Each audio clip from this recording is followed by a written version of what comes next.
Why was this scene from The Last Jedi so triggering? There are probably lots of reasons, but in this video we're going to focus on one.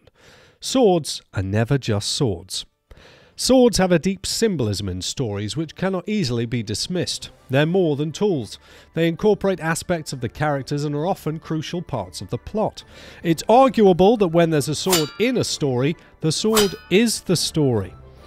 And just before we really get going, I'm including Mjolnir in this, which obviously isn't a sword, strictly speaking, but which functions in almost exactly the same way across the Infinity Saga.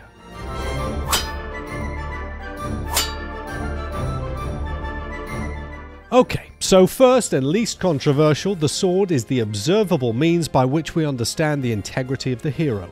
Mastery of a sword embodies the hero's skill. In close combat, the hero displays their prowess using a sword. But the sword is not only a tool. Oh no, not at all. It's also a trophy.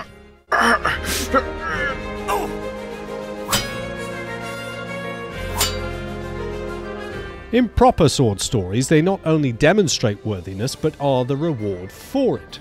Sometimes the hero achieves his primary trial with a sword before receiving the sword as a trophy. Once the hero's character has been proven, he is given a particular sword that he may accomplish greater feats.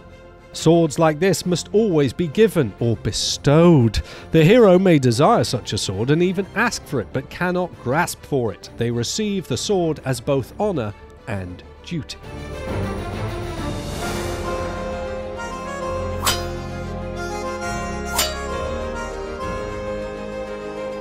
The sword is a high calling and a heavy responsibility. Characters who grasp for that which is not rightfully theirs are anti-heroic. The sword belongs to the hero by right, but only since a greater authority has promised it as the fitting trophy of the Sword Pact.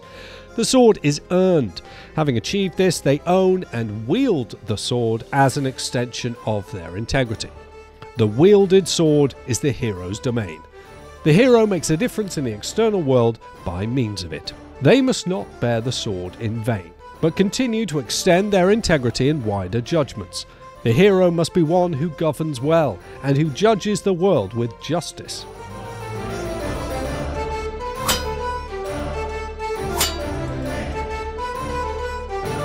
So what do these sword stories point to? Why the persistent focus on the worthy one, the great hero who has the authority and integrity to wield the sword? It's inescapable in myth. Other trials like this are found across fairy tale, the testing of all comers to find out who is worthy, whose foot fits the slipper. Is he worthy? He is!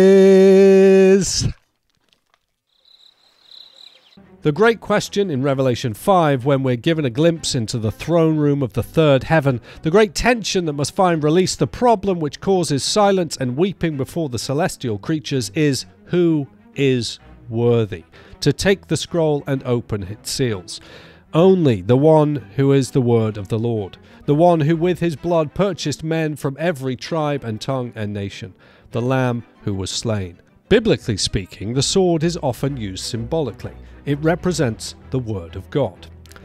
For the Word of God is alive and active, sharper than any double-edged sword. It penetrates even to dividing soul and spirit, joints and marrow. It judges the thoughts and attitudes of the heart. Nothing in all creation is hidden from God's sight. Everything is uncovered and laid bare before the eyes of Him to whom we must give account. Through their riffing off the sword symbology, these great myths, legends, fairy tales and stories are pointing towards the worthy one, the Son of Man who has a sharp double-edged sword coming out of his mouth. So you see, when a sword is dismissed as worthless, the whole structure of mythic reality is being undone. It's not just a question of whether anyone is worthy of wielding it, but whether it's worth wielding at all. Please remember that media consumption is optional. You are under no obligation to watch sordid content. I'm Reformed Mythologist Nate Morgan Locke. I'm glad you are here.